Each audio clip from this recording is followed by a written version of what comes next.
어제 이은 욥의 그런 정말 그 반박이 계속 이어지고 있습니다.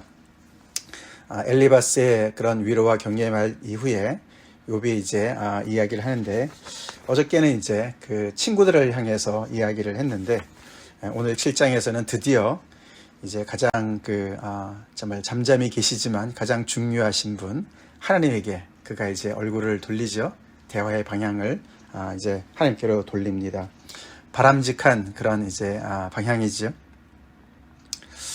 욥이 3장에서는 정말 넋두리식으로 자기 어떤 그런 나를 한탄하고 개탄을 했는데, 이제 친구들의 위로를 들으면서 이제 자기의 어떤 그런 속에 얼마나 이 고통이 심한가를 친구들한테 이야기하고 굉장히 친구들한테 화를 내는 어떤 그런 어저께 내용을 우리가 살펴봤습니다. 그만큼 친구들이 자신을 이해하지 못하고 넘겨짚으면서 대충 그런 그 인생의 정답이나 이야기하는 것이 너무나 이제 오히려 큰 힘이 되는 것 대신에 엄청난 이제 아픔이 되는 것을 이야기하면서 정말 제대로 된 그런 대화를 좀 해보자, 이제 이렇게 얘기를 던져놓고, 이제 그는 이제 하나님 앞에 이제 이야기하는 이제 그런 장면을 오늘 우리가 7장에서 묵상을 합니다. 조금 전에 읽었지만 그러나 하나님께 뭐 그렇게 많은 걸 요구하지는 않습니다. 우리 생각 같으면 그렇죠. 그가 하나님의 은혜를 입었던 사람이고 그 복을 아는 사람으로서 당장 이해가 되지 않는다 하더라도 하나님 앞에 살려주세요, 이렇게 얘기할 것 같지 않습니까? 근데 그런 얘기 하나도 없고요. 굉장히 욥은 하나님께 바라는 것이 그렇게 많지 않습니다.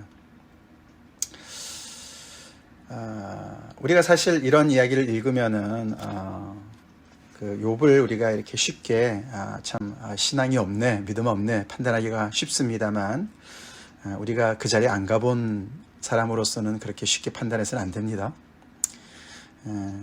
항상 모범생이었고 믿음이 좋은 사람이었고, 정말 그래서 어떤 그런 밝은 면만 이렇게 경험했던 사람이 그 욥이었다고 한다면은, 지금은 완전히 반대의 그런 인생의 이면에 떨어진 상황입니다. 그렇죠? 그런 상황에 우리가 떨어져 보지 않으면은 우리가 경험하지 못한 것들은 정말 우리가 이해가 안 되지 않습니까? 욥이 정말 그래서 이런 얘기를 할 때 얼마나 힘들면 저렇게까지 얘기를 할까, 이제 이런 입장으로 우리가 들어야 되겠습니다. 먼저 모범생적으로 생각을 하면 안 되는 것입니다. 그렇지만 좀 말이 좀 심한 것도 있긴 하죠, 욥이. 자, 그래서 이제 우리가 오늘 말씀을 잠깐 보면, 먼저 그는 인생을 보는 것이 굉장히 어떻게 보면 비관적인 것 같은 그런 이야기를 합니다. 인생을 힘든 노동에 비유하고 품꾼의 날로 비유를 하죠.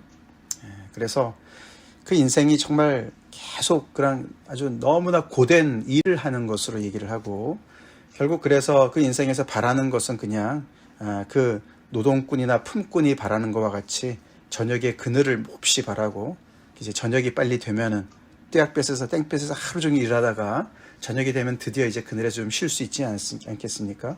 그리고 또 일의 대가를 싹쓸 받지 않겠습니까? 이제 그 정도로 인생을 보는 거예요. 그만큼 이제 인생이 이제 밝은 이제 그런 빛이 다 사라지고 너무나 이제 어둡게 보는 것이죠. 그렇지만 그것은 지금 욥이 어떤 인생론을 논하는 것이 아니에요, 그렇죠? 지금 자기가 처한 입장에서 그렇게 보이는 것을 얘기하는 것뿐이죠. 그러면서 내 인생이 바로 그렇다, 내가 여러 달째 지금 고통을 받아서 인생이 지금 그렇게 보여지고 느껴진다 얘기하면서 자기한테는 고달픈 밤이 작정되어 있다라고 얘기를 합니다. 인생을 고통을 받으면서 고달픈 밤을 이렇게 맞이하는 것으로 이야기를 합니다. 위에 품꾼보다도 더 힘든 인생을 얘기하죠.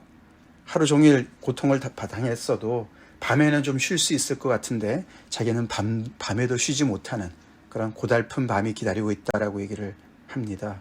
그러면서 정말 그 밤에 잠을 이루지 못하는 그런 자기의 정말 그 불면증에 시달리는 것을 얘기하죠.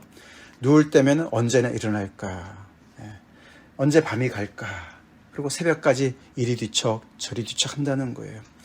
그것이 마음의 고통도 있지만 구체적으로 육신의 고통도 있는 것이죠. 그걸 아주 자세하게 정말 이렇게 정말 우리가 참 이렇게 상상만 해도 너무너무 이제 막 그렇게 정말 이렇게 속에 역겨움이 오는 정도로 그렇게 자기의 그런 아픔을, 육신의 아픔을 묘사합니다. 살에는 구더기와 흙덩이가 의복처럼 덮여져 있다. 그리고 내 피부가 굳어졌다가 다시 터지고, 터졌다가 다시 굳어지고, 또 터지고, 계속 그것을 반복하고 있는 것을 이야기하면서 결국 나의 날은 배틀의 북보다 빠르니 희망 없이 보내는구나. 그러면서 굉장히 하루하루의 그 날은 너무 고통스러워서 너무 긴 것 같은데 또 부질없이 인생이 확 정말 지나가는, 너무너무 이 배를 짜는 거, 옛날에 배를 짜는 그 북을 얘기하는 거 아닙니까? 왔다 갔다 좌우로 왔다 갔다 가면서 굉장히 빨리 가면서 이렇게 쫙 이렇게 그 직조가 되고 있는데, 근데 지금 희망이 없어 보이는구나. 그 말은 뭐냐면은 희망이라는 것이 사실은 이제 실이라고 번역할 수도 있다고 그래요. 직조기에 실이 다 떨어지는 거예요. 이제 그래서 실이 이제 얼마 남지 않아서 이제 금방 이제 직조를 그만하고 이제는 잘라버려야 되는 그런 상황. 다시 말해서 자기 인생이 이제 얼마 남지 않은 것을 그렇게 표현을 하면서 그 끝이 막 이렇게 굉장히 빨리 오는 것을 느끼고 있는 그런 상황을 묘사하고 있습니다. 자, 이런 얘기들을 먼저 깔아놓고 이제 그 다음에 7절에 드디어 처음으로 내 생명이 한낮 바람 같음을 생각하옵소서. 하나님께 드디어 이제 애드레스를 하기 시작합니다. 하나님을 향해서 이야기를 하기 시작합니다. 그러면서 첫 마디가 하나님을 향해서, 그렇죠? 내 생명이 이런 것임을 기억하십시오, 하나님. 내 생명이 뭡니까? 한낮 지나가는 바람 같습니다. 그걸 기억해 주세요. 그렇게 이야기를 합니다. 살려주세요도 아니에요. 용서해 주세요도 아니에요. 그렇죠? 이 모든 것을 회복시켜 주세요도 아닙니다. 그냥 내 인생에 이렇게 지나가는 바람 같은 것을 기억하세요. 하나님 앞에 기대가 없습니다. 그래서 욥은 지금 깊은 디프레션에 빠져 있는 것을 우리가 알 수가 있어요. 이 생에 대한 어떤 그런 애착을 다 잃었어요. 그 고통을 우리가 같이 느껴봅시다.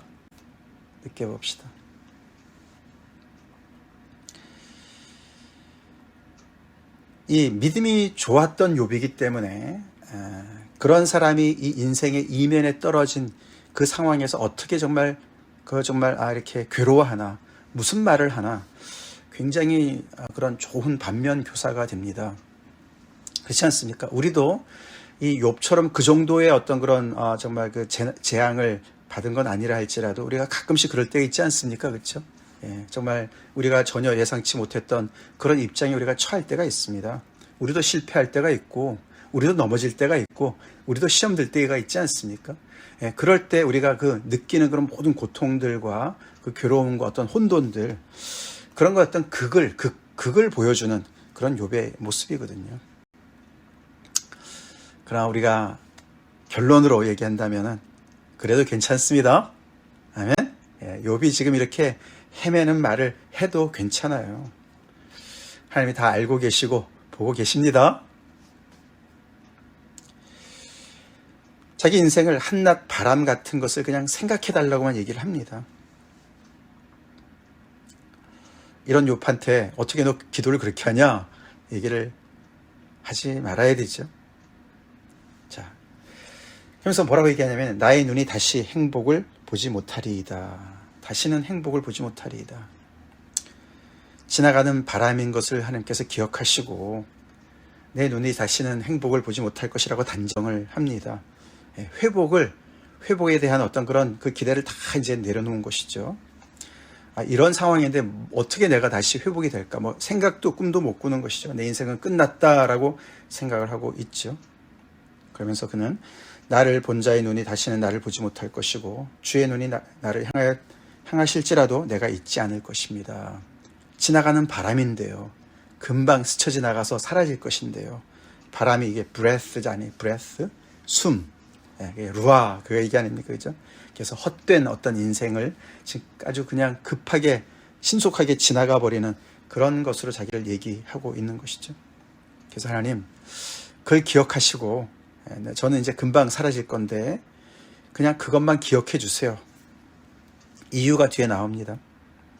그러면서 자기 자신을 구름이 사라져서 없어지는 것처럼, 그래서 또 수월로 꺼져서 내려가는 것처럼 그렇게 표현을 또 합니다. 자, 그러니까 이제 금방 내 인생이 끝날 거기 때문에, 그러면서 11절에 그렇기 때문에 제가 내 입을 금하지 않겠습니다. 이런 마당에 잃을 것도 없고 더 잃을 것도 없고 더 두려워할 것도 없고, 그러니까 제 속에 있는 말을 다 제가 쏟아놓겠습니다. 이제 그렇게 이야기를 합니다. 왜냐하면 내 영혼의 아픔이 너무 크고 내 마음의 괴로움이 너무너무 크기 때문에 제가 하나님께 좀 불평 좀 하겠습니다. 이제 그렇게 시작을 해요. 욥은 굉장히 어떻게 보면은 이 상황을 이해하려고 애를 쓰는 걸 볼 수가 있어요. 그렇죠? 그냥 하나님, 이것을 빨리, 그냥 저는 모르겠으니까 빨리 원상복구 시켜주세요, 이러고 싶지 않은 거예요. 하나님과 정말 인격적인 그런 친구들하고도 그렇게 정말 맨정신에 제대로 우리 의사소통해보자. 나도 솔직하게 거짓말 안 하고 얘기할 테니까 너네도 좀 잘 들어봐. 내가 뭘 잘못했니? 어저께 그렇게 얘기한 것처럼 마치 하나님에게도 그렇게 따지기를 원하는 것 같죠? 그렇지만 아직까지는 거기까지는 가지 못합니다. 그렇죠? 하나님에 대해서도 기대가 없어요. 그래서 그냥 하나님, 저를 그냥 좀 그냥 그 지나가는 바람인 것만 기억해 주세요. 그리고 제가 괴로움을 좀 토로하겠습니다. 불평하겠습니다. 그렇게 얘기하면서 12절부터 이제 본론이 나오는 거죠. 12절부터 21절까지가 이 욥이 자기가 하나님 앞에 정말 하고 싶은 얘기를 하는 겁니다. 자, 12절. 내가 바다니까, 바다 괴물이니까, 주께서 어찌하여 나를 지키시나이까. 욥이 생각하기에는 하나님께서 자기를 지금 괴물 취급하는 것으로 느끼는 거예요. 그것도 그냥 보통 괴물이 아니라 바다 괴물. 바다와 바다 괴물은요, 여기 오늘 매일 성경에도 주석이 달려 있는데, 그 당시에 어떤 그런 이해로는, 그러니까 하나님의 어떤 창조 질서를 어지럽히는 혼돈의 세력으로 이렇게 규정을 합니다. 자, 그렇게 하나님께서 자기 자신을 그렇게 엄청난 그런 하나님의 어떤 그런 창조 질서를 위협하는 아주 거대한 위협의 존재로 생각하신다고 그렇게 표현을 해요. 그렇게 저를 대하시면서 저를 어떻게 그렇게 감시하고 계십니까? 무슨 큰 정말 엄청난 위협적인 존재인 것처럼 저를 그냥 감옥에다 가둬두고 저를 계속해서 이렇게 감시하는 것처럼 그렇게 정말 저를 대하십니까? 라고 불평합니다. 그게 하나님을 향해서 첫마디예요. 자, 그렇기 때문에 하나님께서 그렇게 나를, 어저께도 우리가 전능자의 화살에 내가 맞았다 이렇게 표현하지 않았습니까? 하나님이 나를 정말 원수로 취급하시니까, 그렇기 때문에 하나님 앞에 기대가 없는 거예요. 지금 기대가 없어요. 그러니까 그냥 내가 지나가는 바람인 것 정도만 기억해 주세요라고 얘기할 수밖에 없는 상황인 거예요. 시험 들었죠, 그렇죠? 시험 들었어요. 하나님의 어떤 선하심과 인자하심과 은혜와 이런 모든 것들은 다 이제 지나갔고, 하나님의 엄청나게 그런 두려움과 무서움과 그 그늘진 어두운 부분을 이제 경험하고 있는 상황이니까 그렇게 얘기를 하고 있어요. 그러면서 여기서도 보면 이제 이 욥도 결국은 인과응보를 어느 정도 그 원리를 받아들이는 상황이죠. 내가 뭔가를 잘못해서 하나님께서 이렇게 하시는가 본데, 거기까지는 제가 인정을 하지만 저를 너무 과대평가하셨습니다. 사실 그 말이 거기 들어가 있어요. 그래서 지금 욥이 따지는 거는요, 이 인과응보의 어떤 그런 원리를 따지는 것보다도 이 비율의 면에서 따지고 있어요. 제가 좀 잘못했더라도 제가 뭐 그렇게 정말 바다의 존재처럼, 바다 괴물의 존재처럼 그렇게 제가 하나님 앞에 위협적인 존재입니까? 그거 잘못된 거 아니에요? 저를 너무 심하게 다루시는 거 아닙니까? 라는 것이 들어가 있다는 거죠. 이제 그 얘기가 계속 연결이 되어집니다. 자, 그러면서 그렇게 자기 자신을 괴롭히는, 허레스 하시는 하나님으로 표현을 합니다. 하나님, 왜 저를 이렇게 허레스먼을 하세요? 이제 그렇게 얘기하는 거예요.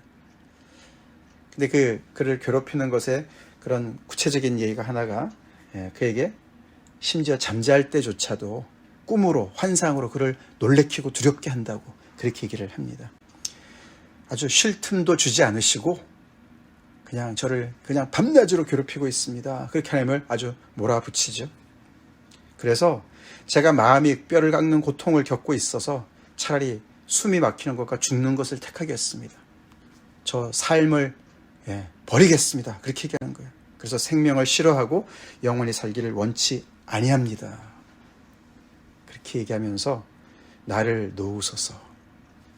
그게 오늘 욥이 이야기하는 하나님 앞에 간청하는 두 번째, 나를 기억하시고 나를 놓아주세요. 그러니까 살려주세요, 구원해주세요, 뭐 이렇게 기도를 해야 될 것 같지 않습니까? 고쳐주세요, 회복시켜주세요, 이렇게 해야 될 것 같은데 또다시 한번 나를 놓아주세요. Let me alone, 그렇게 얘기해요. Leave me alone. 단단히 하나님 앞에 시험 들었죠.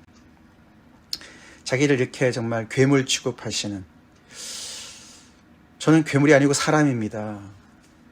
내가 그냥 사람들한테 그런 취급을 받아도 정말 부당한 건데 천지를 주신 하나님께서 저를 그렇게 대하시니 제가 갈 곳이 없습니다. 그러니까 어떻게요? 나를 그냥 혼자 내버려 두세요. 친구들 위로가 될 줄 알았는데 안 되고 말이죠. 그래도 잠잘 때는 좀 위로가 될 줄 알았는데 그것도 안 되고, 그러니까 이제는 하나님도 위로가 안 되니까 그냥 나를 혼자 내버려 두세요. 그렇게 얘기하는 거예요. 그리고 제가 이제 한낱 바람 같은 것을 기억하셔서 그냥 가만히 좀 놔두세요. 어차피 죽을 목숨인데, 곧 죽을 목숨인데요. 그렇게 이야기를 하고 있는 것이요. 내 날은 헛것이니이다. 그 말이 그죠? 바람입니다. 지나가는 바람입니다. 금방 끝날 인생입니다. 그러니까 그렇게 저한테 비중을 많이 두시고 그렇게 애쓰지 마시고 그냥 가만히 놔두세요. 이렇게 얘기를 하고 있어요. 욥이 나중에 혼나죠, 하나님 앞에. 그래도 자기의 그런 심정을 그대로 하나님 앞에 토로합니다. 자, 그러면서 17절부터 자기가 평소에 알던 하나님의 말씀을 이렇게 꼬아서 어떻게 보면 정말 풍자적으로 패로디로 이렇게 얘기를 합니다. 사람이 무엇이기에 주께서 그를 크게 만드사 그에게 마음을 두시고, 시편 8편이 생각나요, 그렇죠? 제가 아까 시작할 때 시편 8편 읽어드렸는데 거기에는 그렇죠, 그런 얘기를 하면서 사람이 무엇이기에 주께서 그를 생각하시며 인자가 무엇이기에 주께서 그를 돌보시나이까, 이렇게 하나님의 크신 은혜를 찬송했는데 그 찬송을 얘기하는 것 같았는데 뭐라고 얘기합니까? 그에게 마음을 두시고 아침마다 권징하시며 순간마다 단련하시니까. 하나님께서 그렇게 사람을 정말 사람이 무엇인데 그렇게 귀하게 여기시고 높이 여기셔서 그렇게 돌보시고 은혜를 베푸십니까? 이렇게 얘기를 하는 시편을 가지고 그것을 뒤집어서 이렇게 아침마다 괴롭히시고 순간마다 나를 테스트하십니까? 하나님의 말씀이 달리 보이는 겁니다. 그렇죠? 하나님의 말씀이 재해석이 되는 거예요. 인생의 이면에 떨어지면 그럴 수가 있습니다. 의심의 눈에 정말 그렇게 모든 것이 다 다르게 해석이 될 때가 있죠. 또 19절도 마찬가지입니다. 주께서 내게서 눈을 돌이키지 아니하시며 내가 침을 삼킬 동안도 나를 놓지 아니하시기를 어느 때까지 하시리까. 여기 how long, 어느 때까지.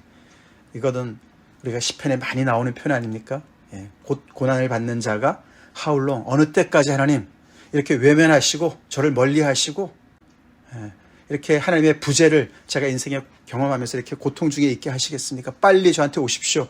이런 기도가 깔려 있는 거 아닙니까? 그죠? 근데 그거를 반대로 생각하는 것이죠. 하나님, 어느 때까지 저를 이렇게 계속해서 저만 바라보면서 저를 이렇게 감시하시고 매일매일 저를 매 순간마다 저를 이렇게 정말 다루실 겁니까? 좀 멀리 가세요. 좀 떠나세요, 저한테. 이렇게 얘기하는 거예요. 언제까지 저를 그렇게 완전히 그냥 이렇게 쥐잡듯이 이잡듯이 그렇게 저를 대할 겁니까? 침 삼키는 순간조차도 저를 그냥 놔두지 않습니다. 그렇게 얘기를 합니다. 정말 처절한 그런 아버지 절규 아닙니까? 그렇죠? 사람을 감찰하시더니요, 내가 범죄하였던들 주께 무슨 해가 되오리까. 어찌하여 나를 당신의 관역으로 삼으셔서 내게 무거운 짐이 되게 하셨나이까. 이 이야기는 우리가 잘 이해해야 됩니다.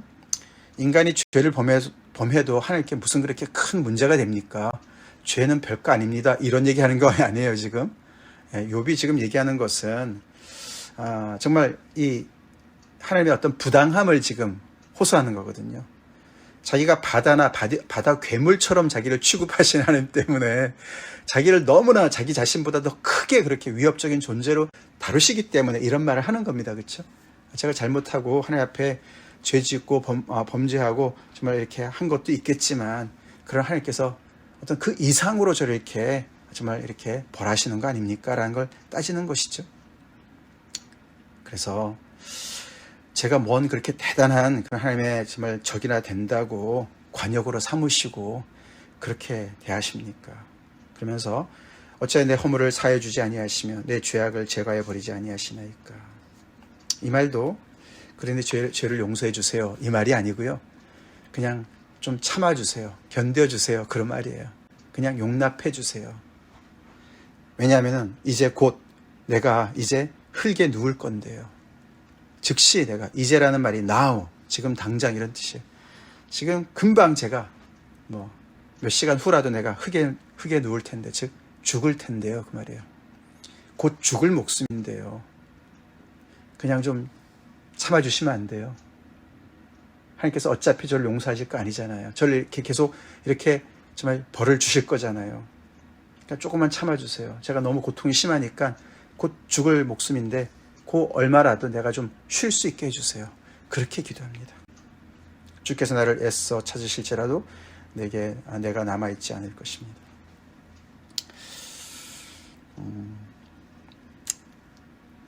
너무너무 참 처절한 그런 호소입니다.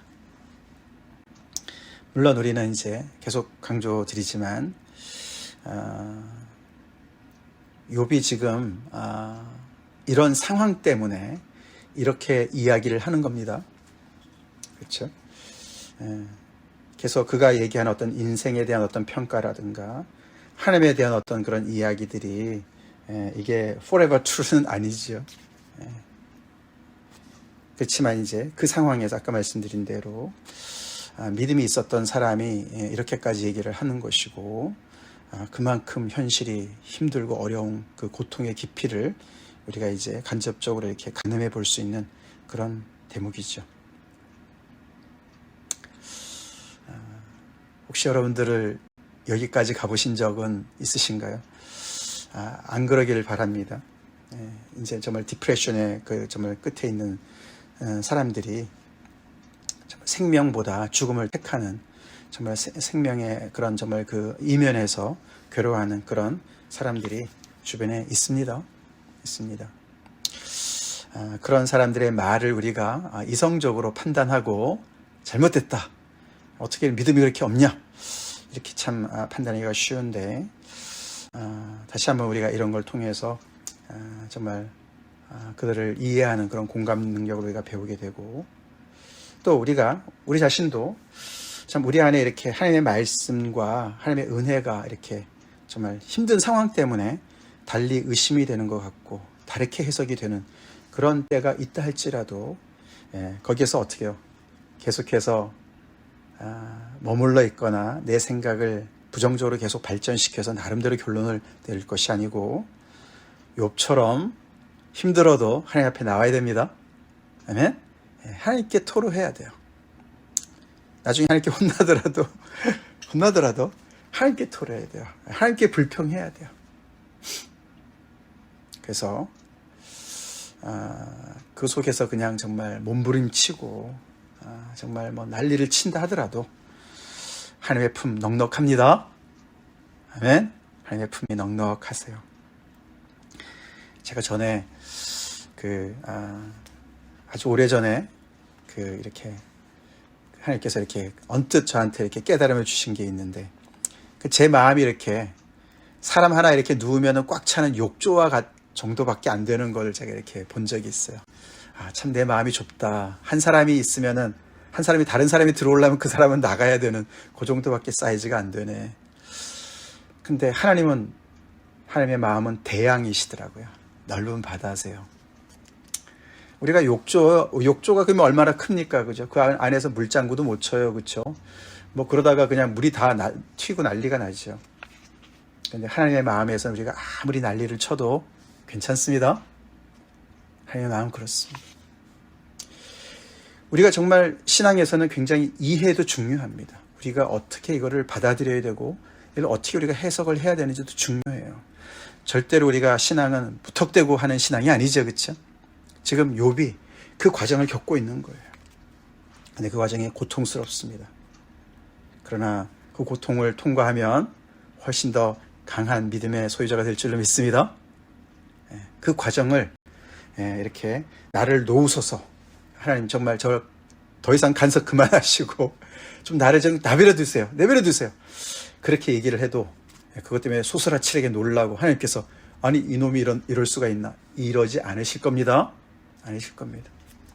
그래도 계속 따져도 하나님 앞에 가서 따져야 돼요. 그렇게 우리 하나님 앞에 나아갑시다. 그리고 우리 옆에 있는 사람이 아무리 헤매는 것 같아도 그런 공간을 우리가 확보해 줍시다. 그리고 너 아무리 그렇게 헤매도 괜찮아. 우리는 너 편이야. 하나님 편도 되지만 너 편이야. 그런 말을 우리 해줍시다. 같이 기도하겠습니다. 하나님 감사합니다. 오늘도 깊은 수렁에 빠져서 정말 호소하는 욥의 그런 이야기들 우리가 자세하게 묵상하며 참 하나님, 세상에는 수많은 종류의 고통이 있고 또 그런 고통 속에 헤매는 많은 사람들이 있음을 저희가 간접적으로 또 알게 됩니다. 우리 각자도 정말 참 정도는 달라도 이런 입장에 처할 때가 간혹 있습니다. 그래도 하나님 참 우리의 모든 넋두리를 다 들어주시고 우리의 정말 때로는 믿음 없는 그런 아버지, 그런 정말 아버지 말도 안 되는 이야기들도 들어주시는 하나님 감사합니다. 그런 상황에 있을 때 나나 우리나 또는 아버지 우리 주변의 사람들이 정말 마음껏 고민하고 외치고 넋두리를 할 수 있는 그런 공간을 하나님도 주시는데 우리 자신도 줄 수 있도록 내 자신에게도 주고 다른 사람에게도 줄 수 있는 그런 아버지 정말 여유를 허락하여 주시고 공감 능력을 허락하여 주시옵소서. 그 모든 것을 충분히 감당하실 수 있는 하나님, 우리의 오해까지도 정말 아버지 감당하시는 하나님, 그 하나님 앞에 마음 놓고 나아가는 저희가 되게 도와주시고 마음 놓고 고민하고 헤매고 아버지 정말 시험 들어도 정말 주님 앞에 나아가는 저희가 되게 하여 주시옵소서. 예수님 이름 받들어 간절히 기도 올리옵나이다. 아멘.